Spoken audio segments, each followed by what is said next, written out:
Hello my friends, welcome back to my channel.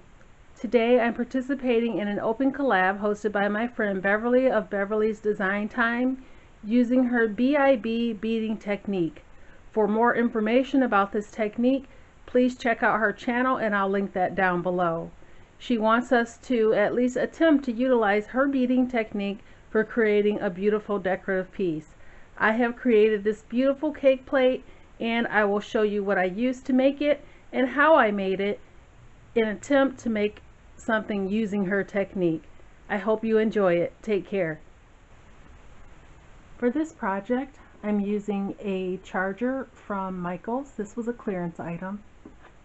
I also have a ceramic candle holder from Dollar Tree. I won't be painting that.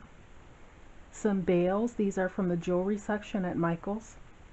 Acrylic gems from Dollar Tree. Needle nose pliers. Gorilla glue sticks and my glue gun, and two different types of crystals from Amazon.